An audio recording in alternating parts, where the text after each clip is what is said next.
Anyone who believes in indefinite growth on a physically finite planet is either mad or an economist. We don't want to focus politics on a notion that involves the rejection of principles around which a large majority of our fellow citizens organize their lives. We are not as endlessly manipulable and as predictable as you would think.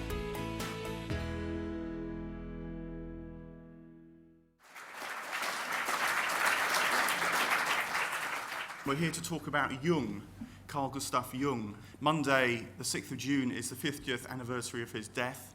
He died in 1961. It occurred to me that this was worth thinking about, not just who the man was, but what his legacy might be today. If you've ever used words like introvert, extrovert, the archetypal, collective unconscious, if you've ever done a Myers-Briggs personality test, loved or loathed the New Age, Jung is the person you have to thank for all that.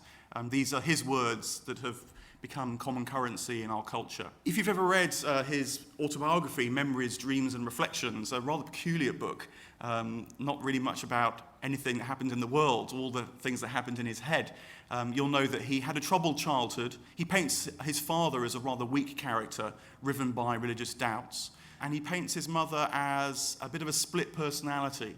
On the one hand, she was quite a conventional figure, although suffered from breakdowns. But on the other hand, she was a slightly spooky character too, and would sometimes speak to him with this authorial voice that hung around in Jung's head.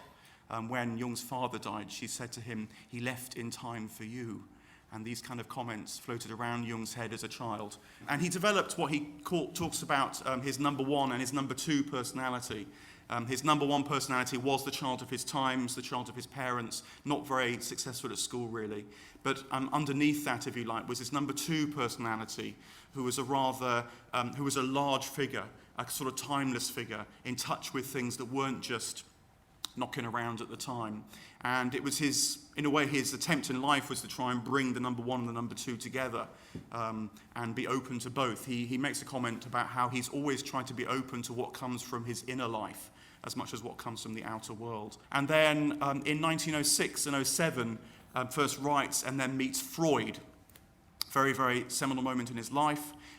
They have this kind of friendship at first sight, you might say, for a few years. But right from the word go, it's quite clear that there are tensions between their thoughts. And in fact, by 1913, just a few years later, their relationship was broken down with quite substantial consequences. He differed from Freud too, in that he thought the unconscious was a kind of resource for what it is to be human, rather than a source of befuddlement and oppression.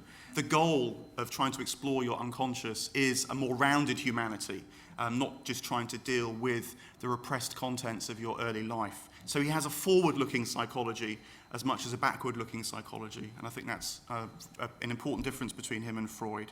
He calls this forward-looking psychology, this personal development, individuation, and he thinks this happens mostly at an unconscious level. He also rejects, in large part, the Oedipus complex of Freud, the idea that we have these incestuous, murderous relationships with our parents at a kind of unconscious level. And instead, what he suggests resonates very powerfully with more recent work done by people like John Bowlby and Donald Winnicott, the idea of attachment theory, that it's the love and care that a parent or a primary carer gives to a child that forms the bond. And Jung anticipates that by about 50 years as well. He discovers the archetypes, a very complex word, one that in strange ways is perhaps coming to the fore again with subjects like ethology, like the study of language.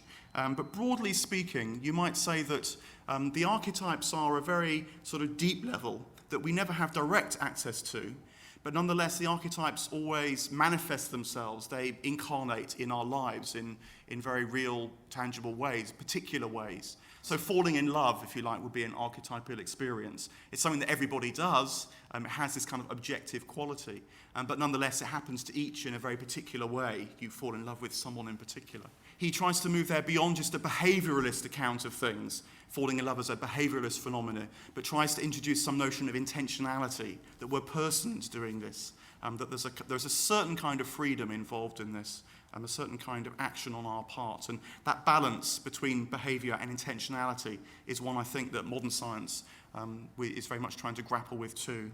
Today, I think he's important because in a way we live in a more Jungian world, psychotherapeutically speaking, than we do a Freudian world because of this business of how he understands the unconscious, how he understands parental relationships. And I think that we still live in an age which he described as an age trying to find its soul.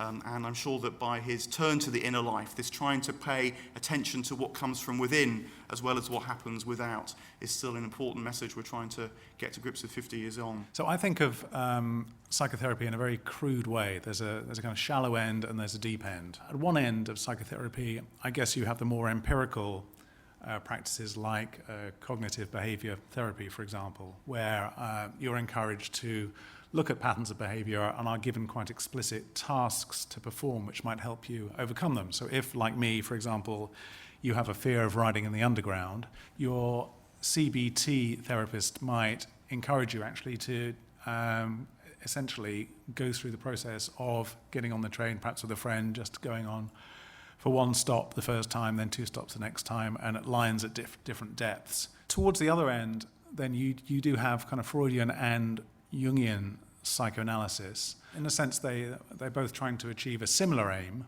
which is to produce, for want of a better phrase, happiness in the person who's on the couch.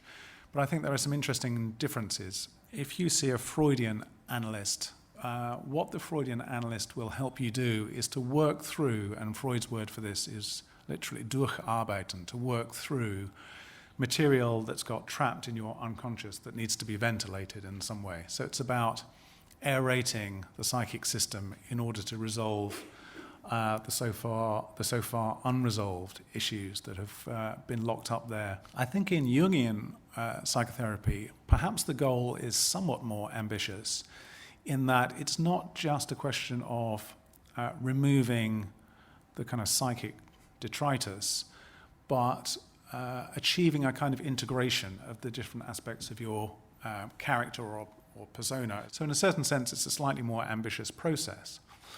But it's also a kind of deeper process because the kind of unconscious involved in Jungian analysis and Jungian theory is arguably more unconscious than the unconscious in Freud. We're all creatures who want things. This is the most fundamental desire, according to Freud. The ego is the wanting agency, and his name for it is the I, das Ich. But we soon learn that we can't actually have everything that we want, partly because there are rivals for the things that we desire and want, particularly in the form of the father or siblings. So the ego part of us meets a limit, and that limit Freud describes as the superego, the thing which, in some senses, keeps the ego in check. And then with the wishes that are thus proscribed or prohibited, there has to be some sort of outlet, and they go effectively into the unconscious. So the unconscious, in Freudian language, is the repository of repressed wishes, and it pertains, therefore, to the individual. So I will have wishes from my childhood, typically, that weren't met. They've formed the kind of dark sump of the unconscious. And for the most part, that's okay, except when it starts to distort your behavior or make you deeply unhappy, in which case you then have to look into what's in that rubbish bin of repressed wishes and take them out and try and reconcile yourself with them. Jung, on the other hand, and this is one of the points of tension and divergence between Jung and Freud, will say that that model of the simply personal unconscious, the one that belongs to me, doesn't quite go far enough, and that there is, I mean, I'll put it very crudely, there is a level beneath the personal unconsciousness which connects us with something even more unconscious or more occult than we might like to think, and that can't simply be explained in terms of desires that were trapped or impeded in our infant life. And this is where we get into the collective unconscious. So is there figures, kind of mandalas, and other tropes and images with which we are all affected in some way, and that might, for example, come out in either dreams or in myths? So typically we think our dreams are our own, or at least we do if we're Freudians, we just dream our own dreams. But to a certain extent, if you're a Jungian, when you dream, you are dreaming, you're dreaming the dream of humanity, to put it in melodramatic terms. You're dreaming a dream that belongs to other people as well, because the contents of that dream will exist in a kind of world soul, a kind of world repository from which they are taken. And that possibility means that effectively we might all be connected to one another in a much profounder way than Freud ever quite got to. And for me, I find this quite fascinating, that the unconscious actually could be something that crosses between people's minds rather than being boundaried by this or that person's mind. And I think from that, you begin to get kind of theories about things like telepathy and kind of morphic resonance and so on. And that's where I think a more occult, or certainly more esoteric strain of kind of Jungianism begins to develop, or at least picks up from other work done by Jung and anthropologists, for example, about collective universal symbols. I first started reading Jung in the 1970s when I was in my teens. And this is because he was part of this kind of countercultural canon of writers at the time. And he died just on the cusp of what's called, or at least what I've called in another book of mine, the occult revival of the 1960s. And Jung had been picked up by this alternative counterculture, New Age, what we sort of call it today, sensibility. And it's interesting because it's through that, I think, that Jung's ideas really have been disseminated. He had been picked up by this kind of grassroots popular culture precisely because of these interests that he had throughout his life in the occult and the paranormal and the spiritual and the mystical. His doctoral, his thesis was on the so-called pathology, the pathology of so-called occult phenomena. And what he doesn't tell you in that paper, which is written in very good Germanic academese, is that it came out of these seances that he was involved with his family. The medium was his cousin, who was in love with him. The seances were instigated by his mother, who felt that her father, Jung's grandfather, was trying to get in touch with them. And the reason she believed that was that Jung's grandfather himself was a firm believer in spirits. Even though there's evidence, obvious evidence, that he's interested in this sort of thing, at the same time, he pursued science. Jung's first interest was archaeology, and had his parents had the money to send him to a university where they had a course in that, he might not have become a psychologist at all. He might have become an archaeologist. But there's very similar patterns to digging deeply into the psyche and digging deeply into the past. When Freud and Jung broke up, famously Jung went into this crisis. Depending how you look at it, it was a spiritual crisis or a psychotic episode or the mother of all nervous breakdowns. But he produced the Red Book, among other things, that was published a few years ago. If you know what the Red Book is, it's this huge tome of Jung's inner dialogues and conversations and experiences that he had during this traumatic period in his life of several years following the breakup with Freud. And so he kept this interest in this inner world linked to telepathy, linked to occult phenomena, linked to religion and God, was always there in Jung, but this tension between that and the scientist was there as well. And even towards the end of his life, Jung was insisting that he was a scientist. I mean, ever since the break with Freud, everyone said, oh, well, this is, he's not. Jung's gone off his nut. He's into all this mythology. I told you from the start he was into ghosts and all that sort of thing, and we couldn't trust him, and now it's come out in the open. But he kept this tension of wanting to affirm that he was a scientist throughout most of his career. So he played his occult cards pretty close to his chest. And it wasn't until late in his life, in the last days of World War II, that his attitude towards his persona, let's say, of a scientist, he became more open to being a little loose about that and to admit more of the mystical side. And this tension between affirming that he's a scientist, he's not a mystic, he's not an occultist, this loosens up a bit, and he comes out of the closet a bit about his occult and mystical interests. And already in 1940, he's talking about the age of Aquarius. And then he starts talking about it in a book called Aeon, the phenomenology of the self. He starts talking about it as well in a book about flying saucers. 1951, he starts openly talking about synchronicity, the meaningful coincidence. The idea that something that you dreamt or something that you thought and some actual event in the outside world are meaningfully connected.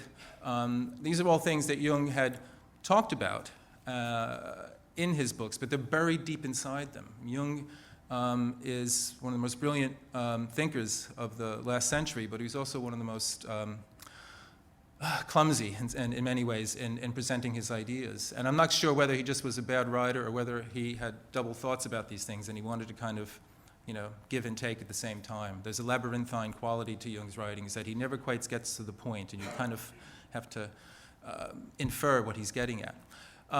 Mark had mentioned active imagination. This is a process that Jung developed of getting into these inner dialogues with these figures, these entities, these people who talk to him inside his head.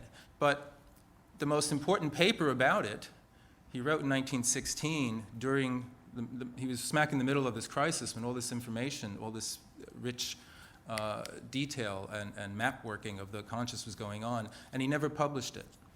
It only emerged about 40 years later in a newsletter of a small Jungian society somewhere in New York.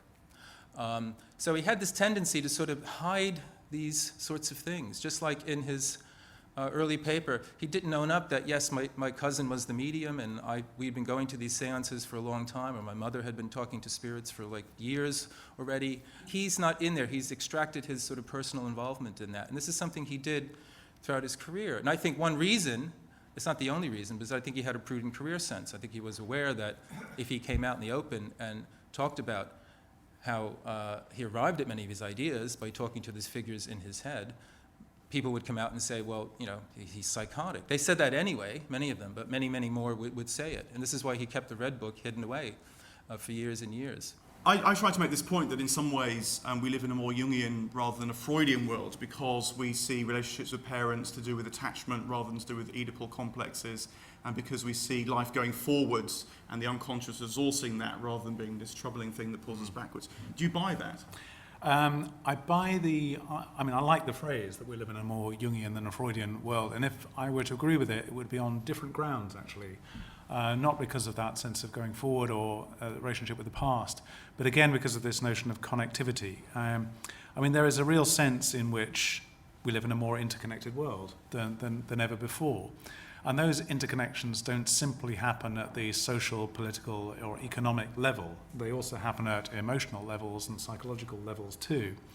And I think insofar as Jung gives us the beginning of a language to talk about psychological connectivity, I think that's probably true. There is, we're in a Jungian, we are in a Jungian phase. We live in this sort of slightly zero-sum world where it's a way you have to pick one or the other, and in picking one you trounce the other. Do you think there is, how might we have more of a meeting point, and how does it happen for you yourself? I try to maintain, you say, this kind of balance or tension between the two sides. I think I do come down on the side of Jung's more esoteric, mystical pursuits. I'm not trying to argue he is a mystic, because that isn't that important to me one way or the other. It's not that important to me whether what he did was science or not. I think one of the problems we have is we for a long time, we tend to regard science as the sole arbiter and source of truth and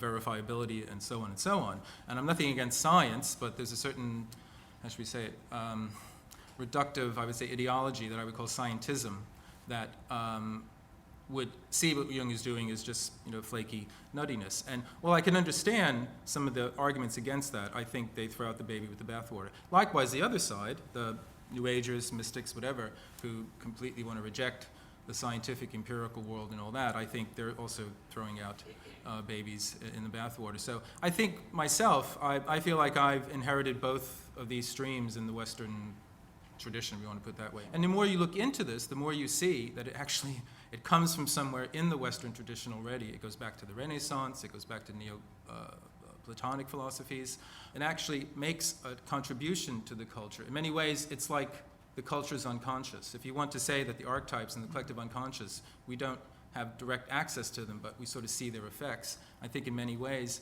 in our everyday culture, the Western culture that we all share, we can see the effects of this underground stream of the Western esoteric tradition. And it's not flaky. People like Isaac Newton wrote more about alchemy than he did about gravity. And if you're going to talk about the occult, gravity is the most occult thing I can think of because nobody's ever seen it. I think we have this attitude towards something like the occult or the esoteric that we used to have the same sort of attitude towards sex, let's say.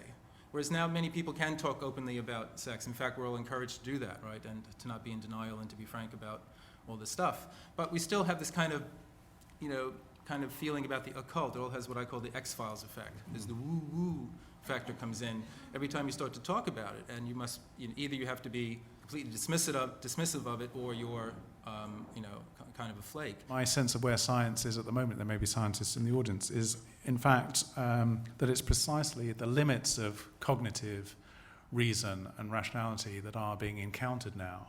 It's therefore the task of the scientist and the non-scientist to explore what I call the non-cognitive, as opposed to the spooky or the occult, or whatever you want to call it. Because cognitive empirical models can only take us so far. And it's not just non-scientists who are reaching this point, it's scientists themselves who are saying, we can get so far using all these kind of enlightenment tools and Enlightenment rationalities. But at a certain point, we've got to say, hang on, perhaps we need a new language, a new methodology. Feels to me we are in a certain boundary in science at the moment, and maybe we need new methods for breaking through.